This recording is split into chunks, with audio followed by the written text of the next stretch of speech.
Welcome to the Spark Creativity Teacher Podcast, a podcast for English teachers in search of creative teaching strategies. I'm Betsy Potash, and I'm glad to welcome you to episode 39, all about mindfully, intentionally developing routines and practices that will help you thrive as a teacher. It can be very difficult to find your way between your teaching life and your personal life, doing all the wonderful work you want to, and still finding time to thrive. Today's special guest, Angela Watson from the Cornerstone for Teachers, is coming on to help make it easier.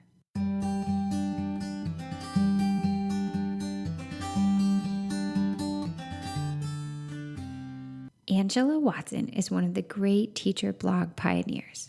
She runs the website The Cornerstone for Teachers, is the author of 4 books for teachers, the podcaster behind Truth for Teachers, a well-known speaker and consultant, and the founder of the 40-Hour Teacher Workweek Club, along with many other online courses.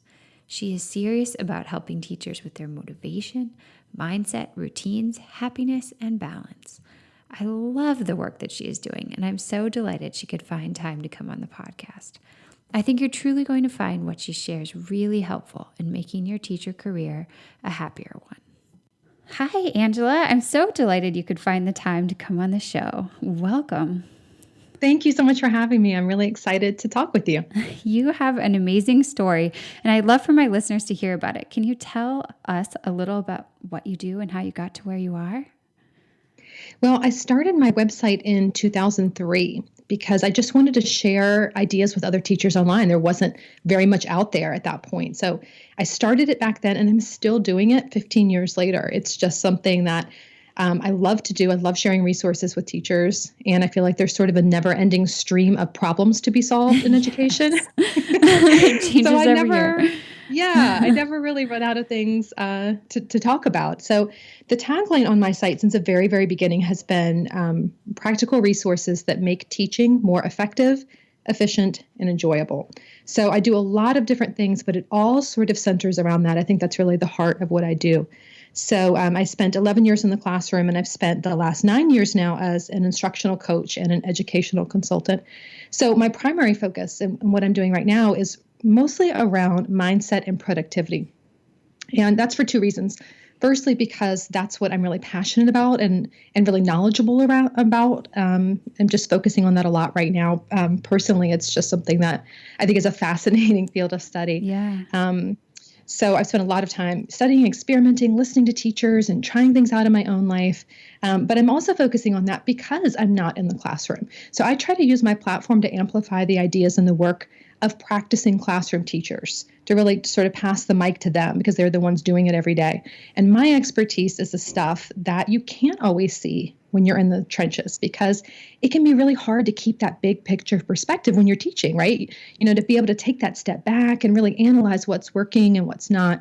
But I can do that. That's my whole entire job, is supporting teachers and listening to them and figuring out solutions for the things that they're facing and creating resources to help them. So I do that big picture work. I break it down into actionable steps and motivating messages and replicable systems so that teachers don't have to do that on top of everything else they're doing. So I have 4 books. I'm working on a 5th. I have printable resources, online courses, and probably the best known thing that I'm known for these days is the 40-Hour Teacher Workweek Club. And that shows teachers how to conquer overwhelm and take back their weekends. Wow. I would say you're busy. I actually don't think of myself as being that busy. I'm really intentional about what I say yes to, and I say no to a lot of things. So I feel like I'm getting a lot done, but it's over a long period of time. Yeah, you've been a pioneer in this field. I mean, a lot of people are jumping into the teacher blogger sphere, teacher podcasting, but you've been around. I respect that so much. Thank you. It's been really fun to see what new things I can do, because it all just keeps happening organically. Just one thing sort of leads to the next. I just listen to teachers. Whatever they tell me they need, that's the direction I go in next. I think of you as like my guru of time-saving, life-balancing strategies. And so I'm excited for you to share some of that with our listeners. Can you maybe talk about one of your favorite ideas for helping teachers find balance between the personal and the professional? I think the most important, or maybe the most impactful thing that you can do is really get real with yourself about how many hours that you're working. Yeah. And I know that that's not necessarily what people want to hear. Sometimes, it's easier to look for a magic solution or some sort of like quick fix or a hack your teaching type of thing. Right. But I found that the bigger picture work, even though it's more challenging, is really where you're going to get the most impact. When you're really thinking about where your time is going and you're planning out a better way. And I know also that can feel kind of scary. A lot of teachers in the club sort of put this step off because they're scared to know their number, right? Like you're like, oh my gosh, I don't think I really want to know how many hours I put into this. It's sort of like forcing yourself to step on the scale when you're trying to lose weight. Or, a lot of times when you're trying to lose weight, they'll say, write down everything you're eating. And it's like, oh, no, I do not want to see that. I do not want to see that right there in black and white. But there's a reason that most of these effective weight loss programs will have you track what you eat and how much you're eating, because it's hard to change what you don't measure. And time works the same way. So you don't have to track it all the time or, create this rigid schedule for yourself. But when you're really ready to create change and get better balance in your life and just say enough is enough, I'm taking back my nights and weekends, you really should start first by seeing how you're using your timing now and how you're using, your planning time, your time at home, and that sort of thing. Yeah. So I have this target number planner. I'll make it available to you for your listeners, Nice. and it'll help them estimate how many hours they're working right now. So my advice is to use that like right away this week. Don't make an excuse that you'll do it another week whenever you think that you're working more typical hours, because there's really never a typical week in teaching. There's always something weird that just throws everything off.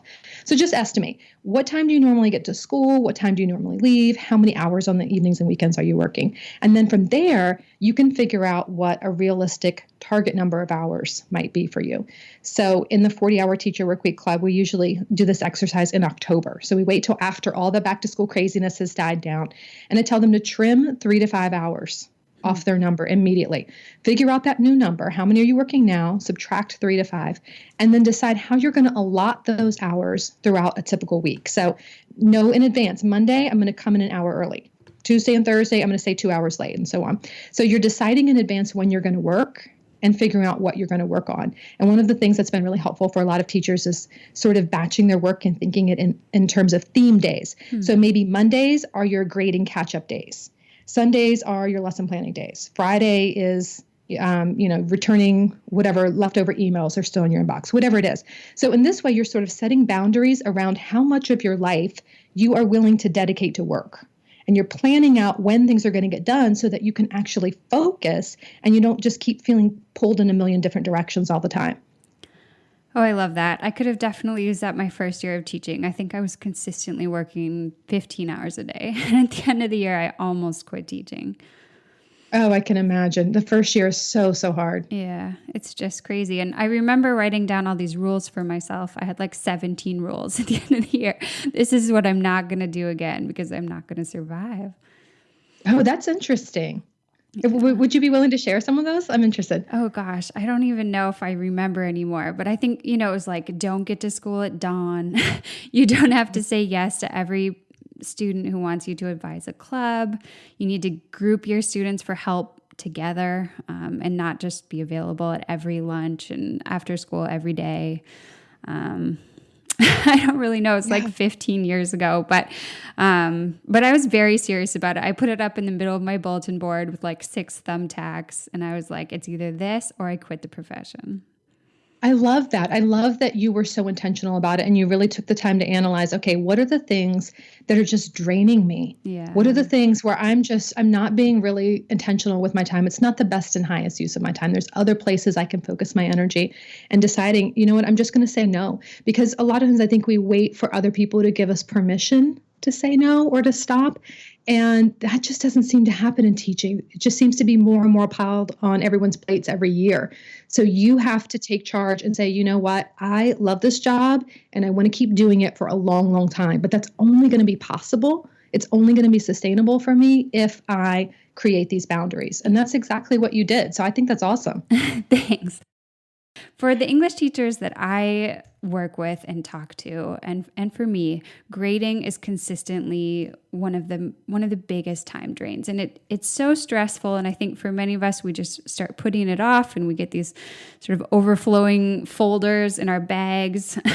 And I love what you did a while back. You did a round table with wonderful suggestions from so many experienced teachers. And I wondered if you could share some of what you learned and what you've experienced yourself. What are your suggestions for teachers who are buried under paper piles? I think that getting yourself in the right mindset is really, really important. So you have to give yourself permission not to grade everything that your students are doing. And I think everyone's sort of heard that advice before, but if part of you is still feeling like everything needs a grade and you feel guilty about not grading everything, then you're still putting more pressure on yourself that's really necessary.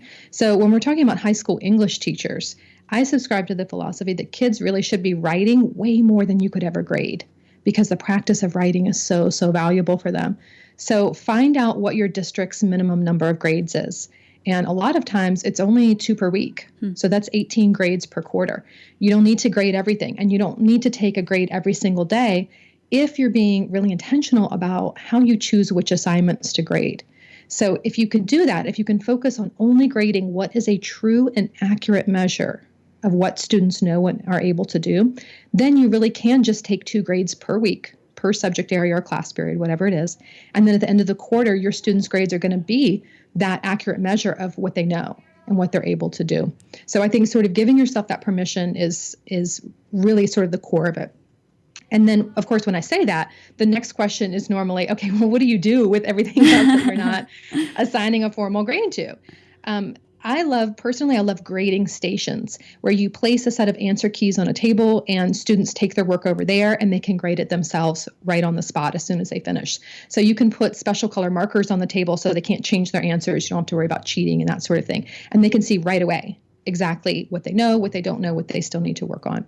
And when it comes to writing, I think that it's good to invest sort of less time into grading and more time into teaching kids how to self-assess and how to peer edit, really involve them in that process. Because any kind of self-assessment like that is going to reduce your grading workload, and it's going to give kids that feedback right away on how they did and give them more ownership of the assessment process too. So really, I think the goal there is to teach them not to rely on you, the teacher, to tell them how strong their work is or how strong their writing is, but for them to have the tools to really analyze it themselves. And also, when they do get feedback from you, it doesn't have to be through lengthy comments where you're staying up till 2 a.m., writing all this stuff out on their papers.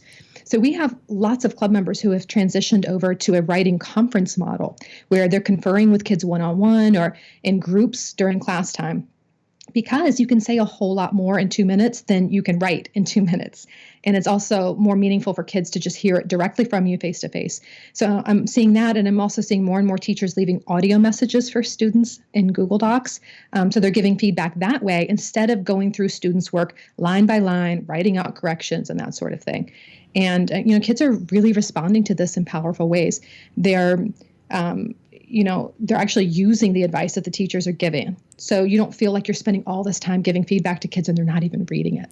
Yeah, that's heartbreaking when you see the papers in the trash. It is, right? Like you spend like an hour going through and looking at everything and marking it all out, and the kid just like takes a look at it and crumples it up and never to be seen again. Mm-hmm. So we've really got to look at ways to turn more of the learning and assessment over to kids instead of just carrying that whole burden ourselves. I love that. I had a colleague, again, in my first year. She was the first year too.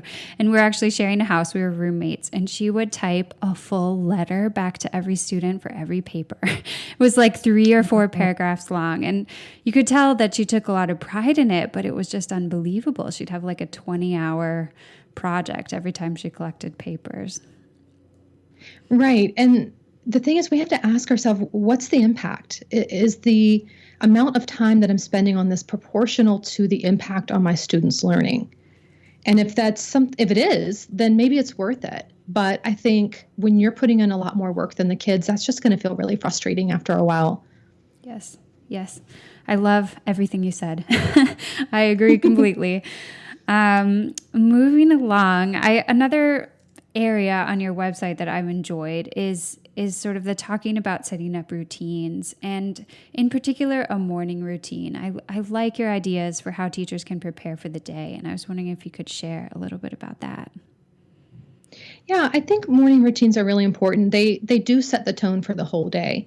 And it's not something that I gave a lot of thought to during most of my teaching career because I had to be at work so early that the idea of like, it just didn't even occur to me to even have something that would set me up for success. Most years when I taught, my students would come into the classroom at 7:45. I needed to be there at 7. So, this idea of like getting up early to, meditate or whatever people say you should do, it's like, I can't possibly do that. But I was exhausted. Like I would come into the class, to school, I would get there as late as possible because it was such an early day. Yeah. And I just felt like I was just like sliding in the door with, not that much time to spare. And if there was even a traffic jam, it would just throw everything off. So, I practiced just setting my alarm 15 minutes earlier. Just give myself 15 minutes. And I'd sit outside on the balcony. I would read. I would just, have a cup of coffee and just like center myself before all the demands of the day started. And it changed everything in my teaching. It wasn't any sort of complicated practice that I was doing. And it wasn't a tremendous amount of time, but just like this extra, even 10 to 15 minutes kept me from feeling rushed all day long. And it gave me time to really think about, okay, what am I going to be doing today? What's my vision for the day? What am I hoping to accomplish? What do I want to see kids do? And that just sets the tone for everything else, because then I'm getting to school 15 minutes earlier than I would have, which gives me more time to respond to unexpected stuff and, to make sure that I'm standing at the door ready to greet kids instead of still, super frazzled and waiting for my caffeine to kick in.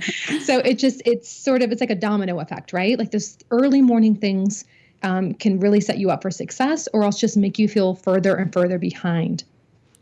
I think my favorite thing about this advice is how non-specific it is. There's so many people out there who are like, if you just have a green smoothie every morning, or if you just, do 20 sun salutations or whatever, that is the key to your happiness.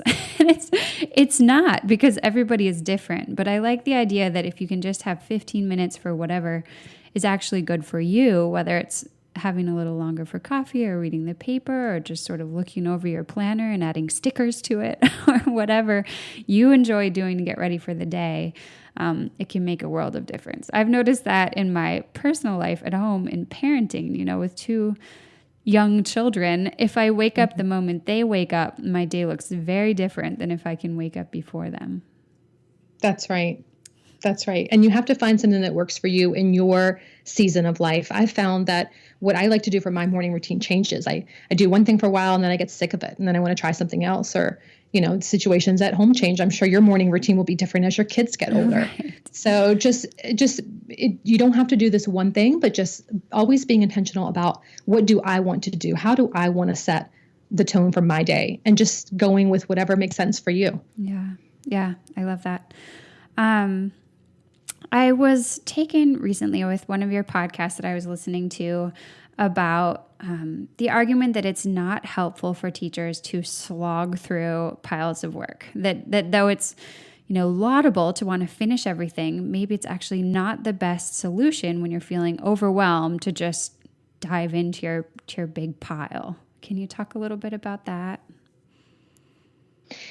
Yeah, I think that sometimes we get stuck in this trap where we're sort of married to the list of all the things that we have to do. Yeah. And we feel like we have to push through and push through and push through. And sometimes that is a good idea. Sometimes I'll have, a shot of espresso in the afternoon and I'll just force myself to let's go, Angela, you got too many things to do and you're going to regret this tomorrow if you don't just knock out a little bit more. But there's other times when I know that if I pushed myself to keep working, it's going to be so hard. In the sense that it's going to take me twice as long and I'm going to have to put in twice as much effort to probably get a product that's half as good. Whereas I know that if I were to just let myself rest and try to get re-energized, then I could try to tackle that task the next day and it would be much easier. Because we all know that there's some things that you could do. Like if you need to, let's say plan out a lesson, there's times where you could just plan that lesson in 10 minutes flat. Like all the ideas just come to you and, it's easy. And then other times where you could sit there for an hour and be like, I still don't know what I'm going to do. So and it could be the exact same lesson, right? Yeah. Because so much of this is related to our own moods and our own energy levels. So I've learned to sort of give myself permission to not try to be productive all the time, and to realize that rest is the catalyst for productivity. It's not a break from productivity. You can't have one without the other. So allowing myself to just say, you know what, let me just focus on getting energized instead of forcing myself to slog through all the time.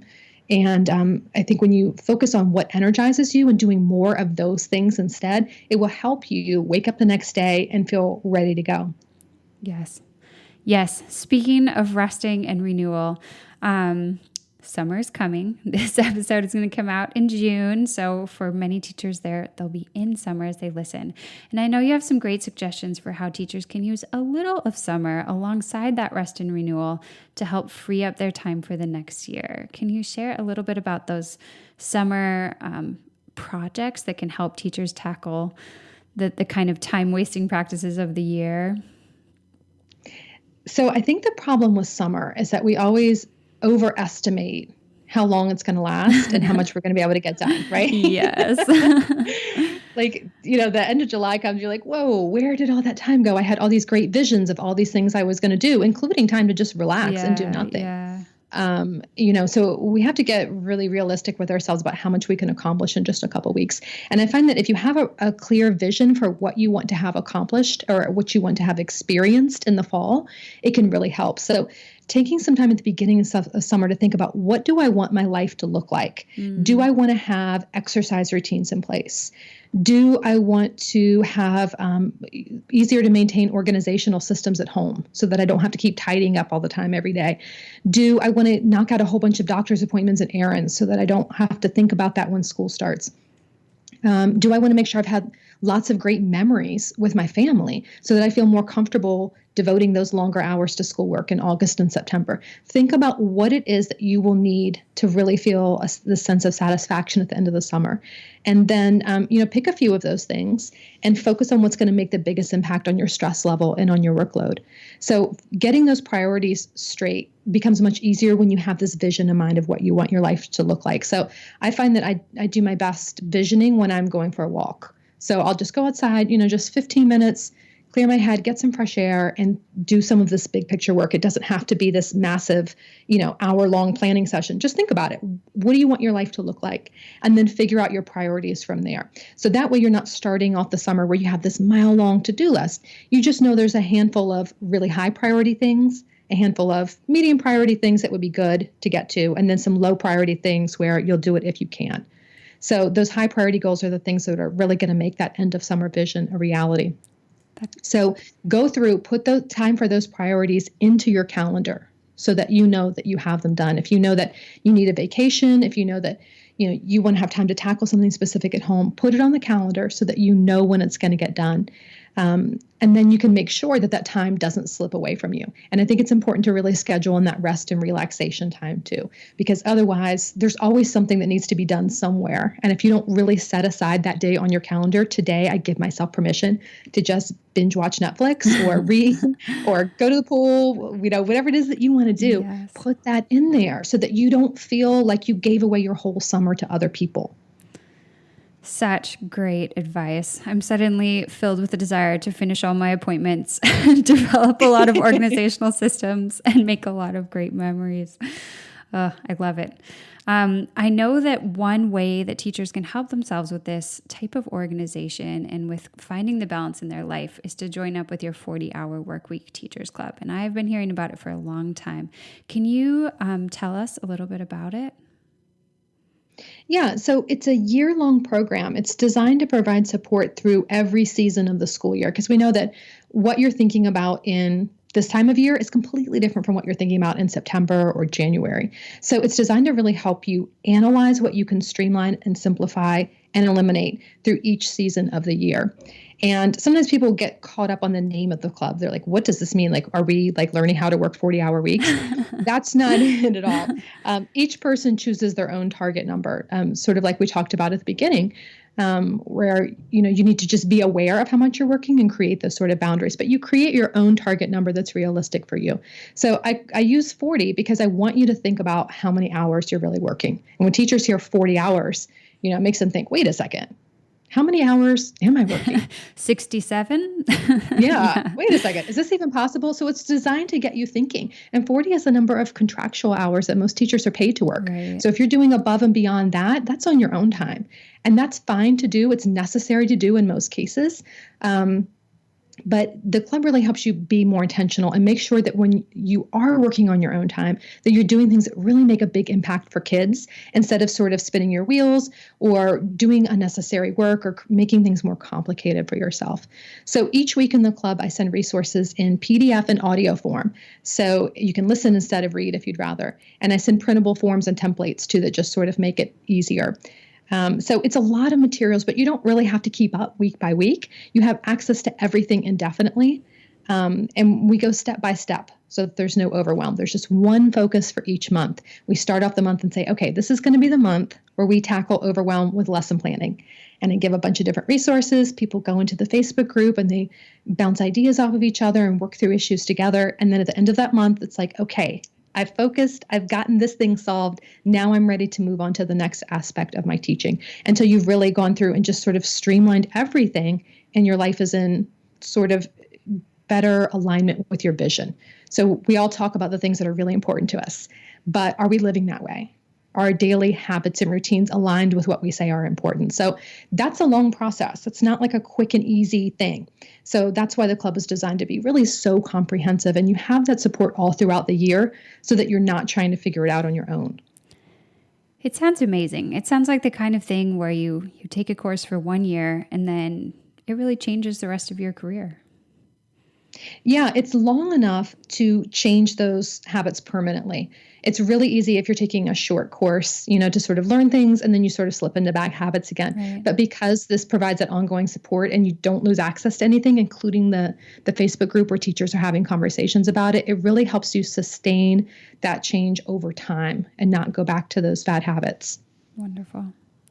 Wonderful. Well, I want to just thank you so much for coming on. It was really a pleasure to talk to you. It was great talking with you. Thanks for allowing me to come on. Oh, my pleasure. Thanks for tuning in. If you'd like to learn more about Angela Watson and the 40-Hour Work Week, just head to www.nowsparkcreativity.com and click on the podcast tab at the top of the page to visit today's show notes. Or you can always go directly to 40htw.com. Angela gave me special access to her course so I could take a look around. I was really impressed by what I found. She's put together an amazing set of resources to help you do your best work with more happiness and less overwhelm. I especially love that you can listen to all the lessons as audio clips, which is always a lifesaver for me personally when I'm taking a course. If you're struggling to balance your life or even thinking of leaving the profession but you wish you didn't have to, this course just might be the answer for you. For me, finding the right online class to learn what I need when I need it always makes me feel happier. I think I've taken 5 this year. Personally, I'd rather take action toward what I want than hope that it will come to me. I'd be happy to think that I was able to match you with a course that will change your life if Angela's help is the kind you are looking for.